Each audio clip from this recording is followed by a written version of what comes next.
হ্যাঁ রে পটলা, এই তোর কাছে ভাই 500 টাকা হবে? দে না, একটু থাকলে তোকে আমি না এই 2-4 দিনের মধ্যে দিয়ে দেবো। তা হঠাৎ তোর কি এমার্জেন্সি পড়ে গেল 500 টাকা শুনি? এই দেখ না, ভেতরে কত সুন্দর সুন্দর মেয়ে ছেলেগুলো একদম টেবিলের উপর বসে আছে, টেবিলে বসে খাবার খাচ্ছে। তো আমিও যে খাবার খাচ্ছি একটু ভাব দেখাতাম, বুঝতে পারলি, একটু আকর্ষিত হতো, আমি একটু চান্স মাস মারতাম, বুঝতে পারলি। ওরে শালা, পকেটে নাই টাকা, চাইছে 500 টাকা দান।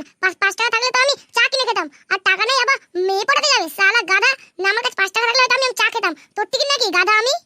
আরে ও সব বাদ দে, আমার কাছে না একটা ধাসু প্ল্যান আছে, ধাসু প্ল্যান। যদি আমার কথা শুনিস তো আরে এই লোকের কাছে এভাবে হাত পেতে ভিক্ষা চাইতে হবে না, তাহলে টাকাও থাকবে আর সবই থাকবে। টাকা থাকলে সব কাছে আসবে, বুঝতে পারলি তো? আমার প্ল্যানে যদি কাজ করিস তাহলে বল। তা তোর প্ল্যানটা কি শুনি? হ্যাঁ তাড়াতাড়ি বল, তোর প্ল্যানটাই শুনি।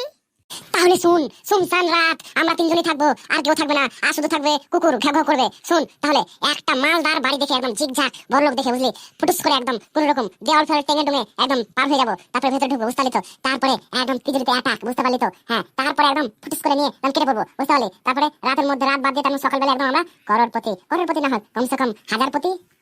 হ্যাঁ হ্যাঁ হ্যাঁ, বড় লোক দেখে ঢুকবি, তাহলে হয়তো একটা মেয়েটে একটু চান্স নেওয়া যাবে, বুঝতে পারলি, সুন্দর দেখে। ও শালা, এদিকে না এবার মেয়ের চক্কর কত। আবে একে নিয়ে যাস না, তাহলে এ তো ফাঁসিয়ে দিবে। এ যদি ফাঁসিয়ে দেয় এর জন্য তখন কেলানি খেতে হবে, একে নিয়ে যাস না। হ্যাঁ বে, তোর উপর ভরসা কি করে পাবো বে? হ্যাঁ এই শালা, আমি একটু মেয়ে ছেলের কথা বললাম, তাতে একদম ভরসা পাই না। আবে আমি তোদের বন্ধুই, কোনদিন আমি ওরকম ফাঁসা মারা, বুঝতে পারলি তো? আবে আমার উপর নিজের উপর ভরসা আছে, বুঝতে পারছিস? ঠিক আছে, তাহলে আর দেরি না করে আজ রাতেই চ। আবে হেভি বে হেভি, কত সুন্দর টেবিল, আমি একটু বসি। তাহলে আমিও বসছি, খাবারটা নিয়ে আয় যা ফাটাফাট। ও শালা, চুরি করতে এসে খাবার খাওয়া, ঠিক আছে আমি তাহলে যাচ্ছি, দিয়ে অর্ডারটা দিয়ে আসছি। ওরাকে ঘুম থেকে উঠাতে দিয়ে বলছি খাবার অর্ডার করতে। শালার ওপর তো এ বুলাই ভরসা পায় না। শালারা চুরি করতে এসে খাবার খাওয়ারই করছিস, তাড়াতাড়ি খুঁজ কোন দিকে মাল আছে কিনা, তাড়াতাড়ি দেখ তো।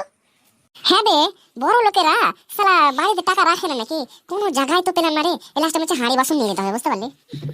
ঠিকই বলেছিস বে, ওয়াইল দিয়ে যেতে হবে বোধহয়। আবি ওকে দেখ, ওকে দেখ, ওই তো দেখ একটা শুয়ে আছে, দেখ একটা সুন্দরী মেয়ে, ওকে দেখ কি করছে ও। আরে তো মারা পড়ে যাবো বে। এ বেকারে শালার লাগে নির্ঘাত মেরে খেতে হবে। জানো, ও তুমি কত সুন্দর, তুমি যদি আমার হতে তাহলে কি না মজাই হতো রে।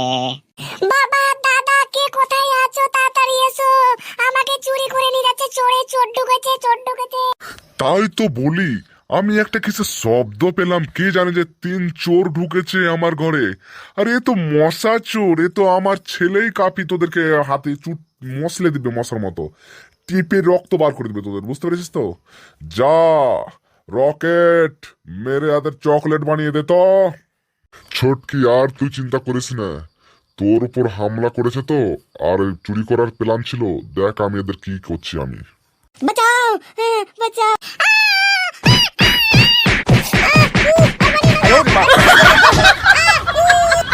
আশা করি এরপর থেকে আর তোরা কোনদিন চুরি তো দূরের কথা, তোদের ভাবনাও আসবে না চুরি করার।